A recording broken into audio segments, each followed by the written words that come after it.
This is Kirk Hilliard. And it's Rusty Bird. It's the Kirk and Bird Show. We have with us today a coach who's been in the Class 6 state finals for the last 2 years. We've got Madison head football coach Justin Counts on the show. Welcome to the show, Coach. I appreciate it, guys. Thanks for having me. Oh yeah. I'm glad we got a chance to do this.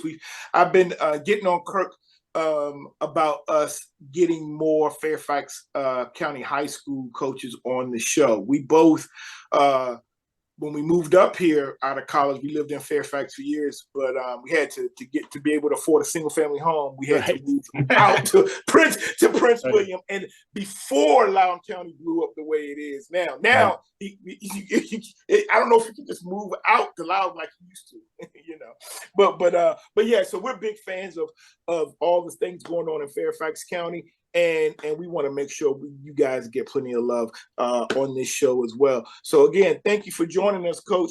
And for those who don't know, Coach Counts, like I said, has had Madison in the state finals the last 2 years in a row.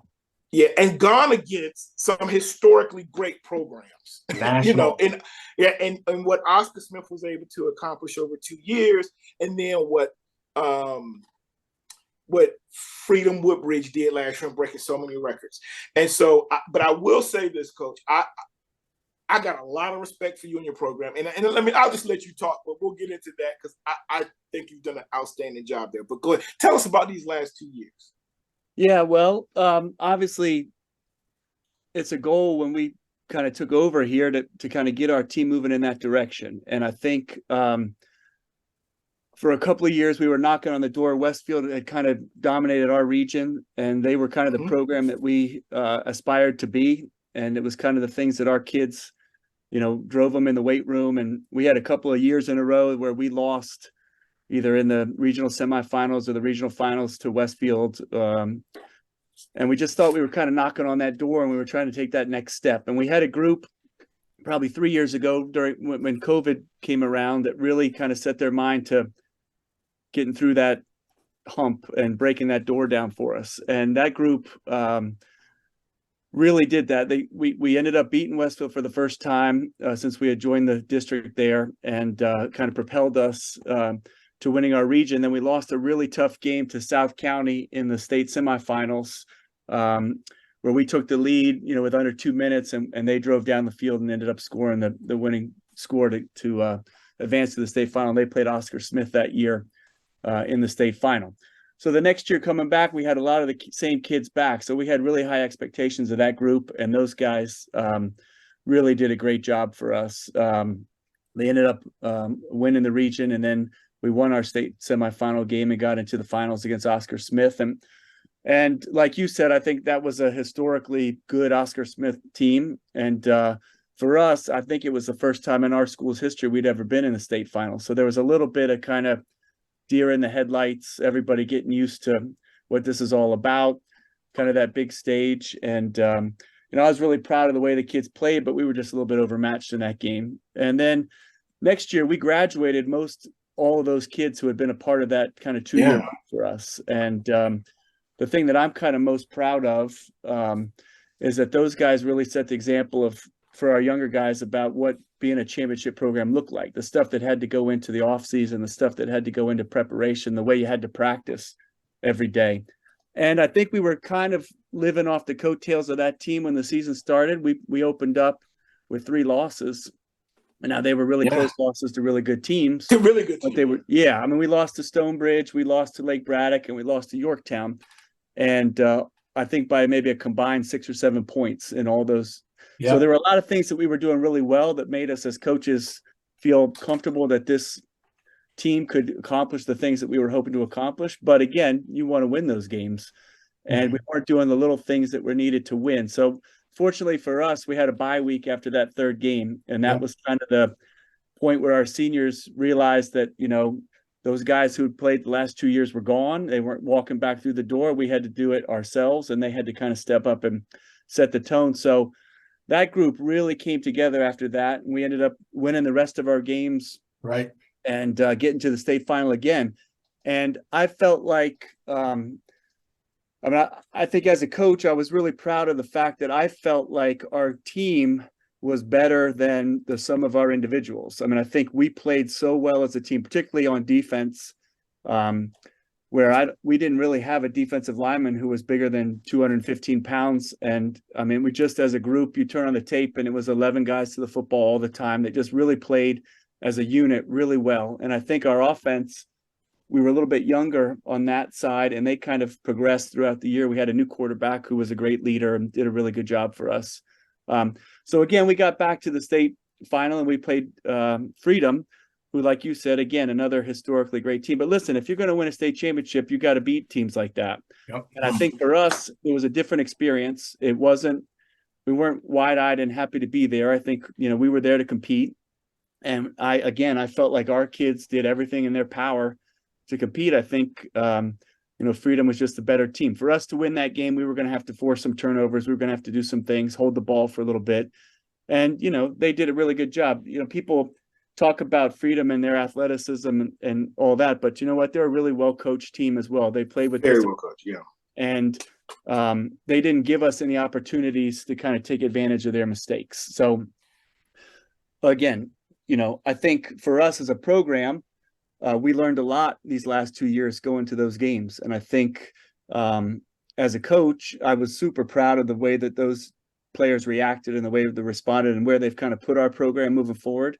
But again, we lost a lot of kids from last year's team. So I think that the expectations and the standards have been put in place these last couple of years of how our kids to act and how we want them to prepare.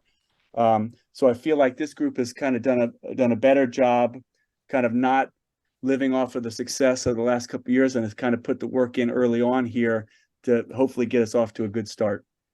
Yeah, Coach, I saw a lot of Freedom Woodbridge's games because I live here in Woodbridge, and in our show we cover a lot. Not just them. My son played for Colgan, and if you know about that, but my son played for Colgan, and he played one of your former players, and who I coached also, Travis Allen.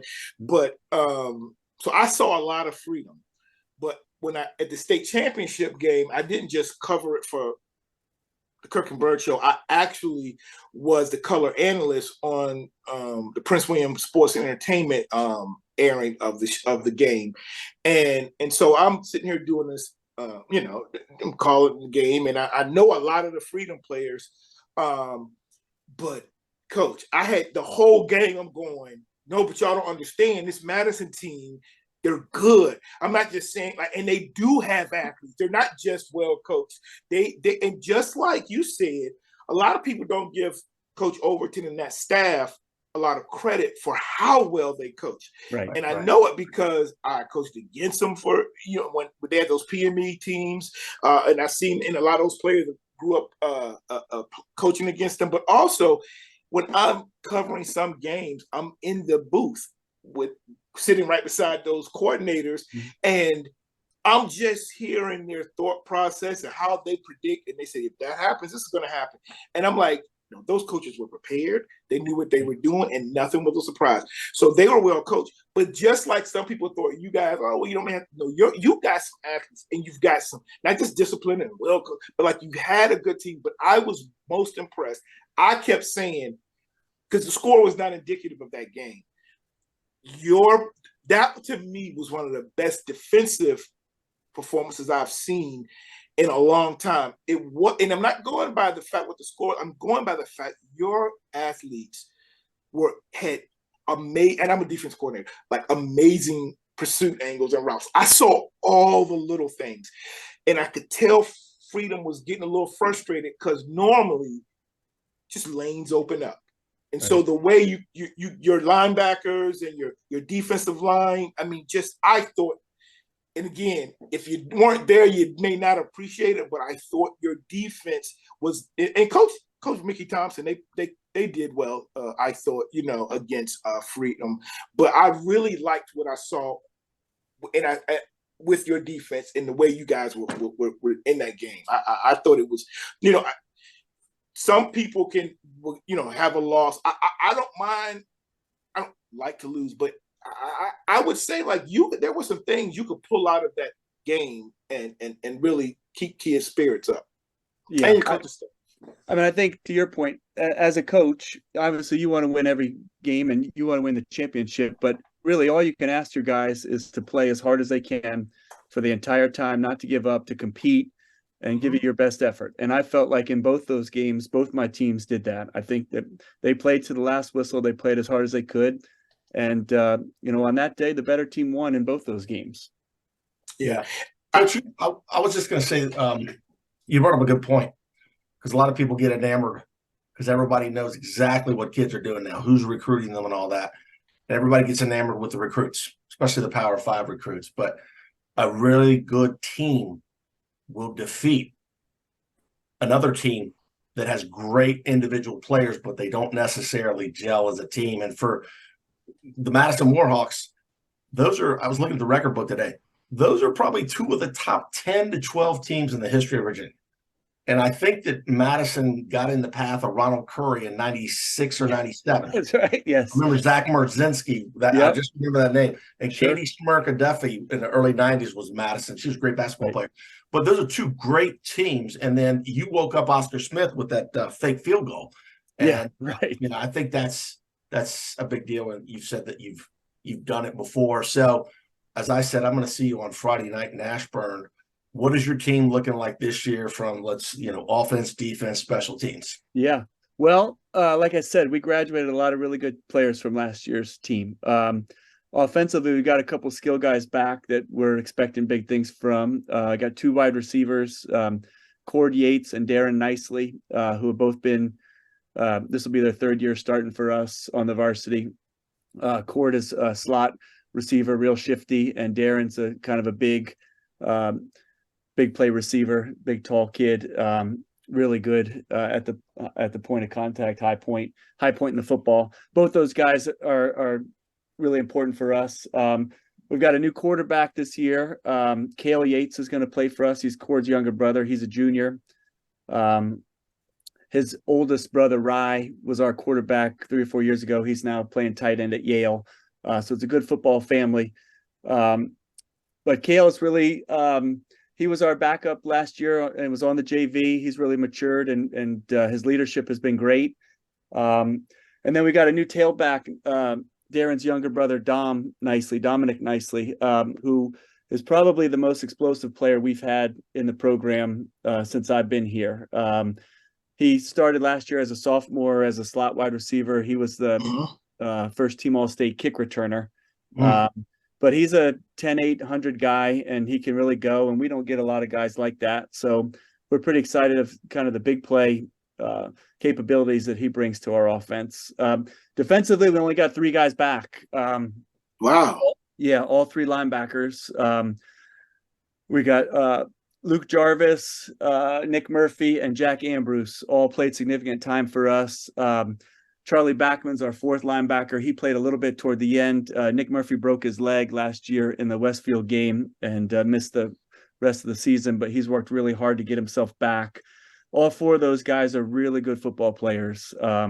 So we hope that they'll anchor our defense and kind of bring some of these young guys along. We'll have a whole new secondary and a whole new defensive line. So a lot of new faces, but I think a lot of kids that have worked really hard. And again, they've been watching and learning from the guys who were there the last couple of years. So it may take us a little bit to kind of get everybody gelled together. We're getting a great test with Stonebridge right off the bat, so we'll be thrown right into the fire. But I feel real comfortable with the way these guys are prepared, and it'll be a little bit different looking Madison team. We're not going to be so much 3 or 4 yards in a cloud of dust. We've got a little bit more of kind of capability. Yep. How about your special teams? Yeah, pretty much all new there too. We got a new kicker. Actually got a couple of kids that are competing. We'll kind of finalize that this week. New punter, which is, last year was really, we had a punter who we did rugby style punting. He was our defensive end. And Orion Lura was his name, and he was had 0 returns, 0 punts returned last year. So that was a big weapon for us.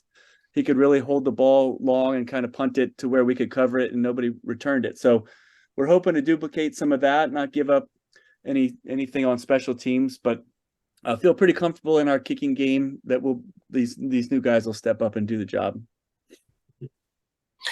Coach, so let me ask you. So one of the things you've had extremely successful seasons, and like you can't go. And we know by looking at your record, you can't go by the record. You have to study and look at the record and go, oh, wait a minute, it's only by 2 or 3 laws. I mean, so you can't go by 2 or 3 points. But how would you define a successful season this year? I thought your last 2. I don't know how you would define them. I thought extremely successful. But how would with especially with a young defense, how would you define at the end, come November or December, what does Coach Counts see as success? Yeah, that's a great question. We kind of get so caught up in the let's get better today. Let's try to make those little improvements. Let's focus on, we've got Stonebridge on Friday, so let's see what we can do this week to get ourselves ready for that. We try not to. We figure if we take care of the things that we need to do in practice, the wins and losses and all that stuff's going to add up at the end. I mean, when we talk about success, sure, we want to compete in our district. We want to win our town. We want to make sure that we win the games against Marshall. We win the game against Oakton. We win our town, and then we focus on trying to win our district. And then after that, we'll focus on trying to win our region. And if we can get to that point, we'll try to focus on winning the state. But for right now, all of our focus is on, how do we get ourselves better by Friday? What are the steps that we need to take to prepare ourselves to play what's going to be a state championship caliber team in Stonebridge? And then let's assess where we are at that point. And then what do we do to take the steps to get better by the time we play week 2? And if we keep making those improvements, each one of us individually, we feel like we've got the pieces here, if we can stay healthy, to play in some meaningful games in November and December. But like you said, wins and losses is not the way to evaluate it. I want to see the kids showing up every day. I want to see them compete every time we get an opportunity to step on the field. I think if they're giving me everything that they've got, and I feel comfortable that we're getting the most out of these guys, it's going to be a successful season for us. And I feel like our coaches have done a really good job of kind of pushing that day to day and not looking too far ahead, really trying to focus on what we're doing and enjoying it. Frankly, we don't get to play this game forever. Our seniors are in their last, we're guaranteed 10 games. Let's not rush to get to the playoffs. Let's enjoy what we got here. Let's enjoy the process. Let's enjoy the practice. Let's enjoy the time we got together, because, when we're sitting around in the Vienna Inn 25 years from now with our buddies that, we played with, we're not going to remember everything. We're going to remember the time that we spent with our guys and some of these big games that we got to play in. And so that's what we're hoping for sure. Yeah. Coach, I was just going to say, Coach, we usually try to referee our, talking like that, so we try to pause. But I was just going to say that I think it's important for the kids just to have fun, because we have social media now, and they're constantly, comparing themselves. And it's, you got Stonebridge, Friday night lights, and let go of that. And just, we're always exposed to the very best and the best football players, and it's just like, hey, this exciting time, and slow down. And very, very, very successful team that you've got there right off of 123 in Maple. And I'm looking forward to seeing you Friday night. Yeah, well, we're looking forward to that game for sure. But I think, to your point, one of the messages I've had with our guys is, I think, to all the social media and everything, our kids are so afraid for a failure. They're so afraid to be embarrassed. They're so afraid to be on somebody's, TikTok or whatever you call the stuff that everybody posting on there, and that they're afraid to take some chances and put themselves out there. And that's the message that we try to relay to our guys. Develop enough self-confidence in what you're doing. The only way you're going to get better is by failing and then learning from that and improving on those things. If you're not willing to take the risk to make a mistake, if you're not willing to compete when you play freedom and perhaps look bad playing against those guys, or lose a game and learn from that, you're never going to be able to reach the point that you want to reach, because you're not putting everybody can be comfortable and just sit there. That's one of our mantras, refuse to be average. It's easy to sit back and just take the status quo. But, our guys, we're trying to push them past that and get them out there and be confident enough in themselves to play a team like Stonebridge and risk losing. God forbid you lose a football game.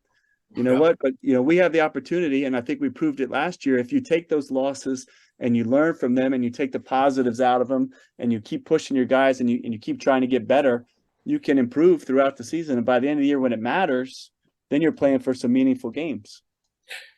Coach, we've had a number of other program teams on already over the last week or two, and we looked at their schedules like Stonebridge, Freedom, and I'm looking at Highland Springs, and a lot of these teams have these tough schedules, but they're also going outside of their district or outside of their county. Mm-hmm. But bro, I'm looking at your schedule. I mean, you're Fairfax, then you got Stonebridge out of Loudoun. This might be, and people that don't know Northern Virginia football, to me, this could be one of the toughest schedules in the state. Absolutely. I mean, absolutely.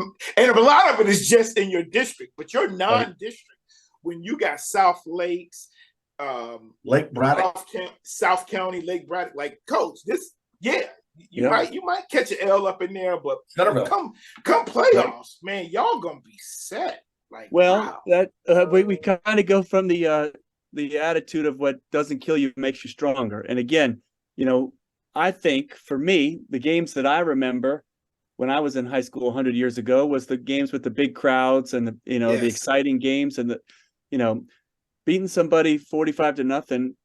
It's great and all, but I don't think you get everything out of that. So I think we've tried to really work the last couple of years to push ourselves. We're trying to get to that championship level. And I think the way for us to do that is to challenge ourselves every week. And we certainly have a schedule like that. So it's going to be a big challenge. We may take some losses, but again, it's what you do with those losses. If you let them defeat you, or if you learn from them and you continue to improve, I think by the time you get to a playoff time, if you can make the playoffs there, if you can survive and make the playoffs, then your team's going to be in a position where they're hardened and they're ready and they know what those types of atmospheres look like. And we should have no issue playing in front of big crowds or playing against teams that are talented or when other teams score, because that's one of the things we talk about. Again, every game's going to have its adversity, and it's how you handle that when the moment comes. When you're playing these good teams, they're going to stop you. They're going to score. You got to overcome that. So those are all lessons for us to learn throughout, and we certainly have a schedule that's going to teach us a lot of that, for sure. Yeah. Yep. No doubt. So, Coach, we're going to go ahead and wrap this up because you're so good. We got to have you back, and we're going to profile you because there's a lot of things I want to ask you. And I know Kirk will be like, he knows I like to talk, and we'd be here for another hour. So we're going to definitely have you back on, to talk about Coach Counts and how you got where you grew up, how you got the job, and And I just got to say this: we don't have to get into, but Madison High School athletics have been amazing over these last couple of years. So I don't know if that's something like in the building, y'all are kind of like, hey, we're winning state. Oh, we're going, it's like your girls basketball, baseball, beat my Kogan Sharks, like 2 of the last 3 years, football program. I mean, just amazing sport, and girls softball, just amazing. So that's why we got to get you back on the show to talk about all those things, and then let our audience know more about you and all the great things going on in Fairfax and Vienna. But Coach, as we close out, if there's anything you'd like to promote, if you have any camps, you want to talk about boosters, or anything you want to talk about, you go ahead on it, and this is time for that. Yeah, I don't have anything that I'm promoting, but I do want to say thank you to you guys. I certainly appreciate you all promoting high school sports. I think you got a great show. I do encourage anybody who's in the Loudoun area to come out to Stonebridge on Friday night. Should be a great high school football game. Good food. Really looking forward to getting started. Yeah, so I'm big on coffee and popcorn. Right. So should be a lot of fun. But I appreciate you guys and what you do. So anytime, thank you very much. Thanks, Coach. So again, thank you. Good luck on Friday and on this 2023 season, Coach. Great. So for Coach Counts, my co-host Kirk Hilliard, this has been the Kirk and Bird Show. We are out.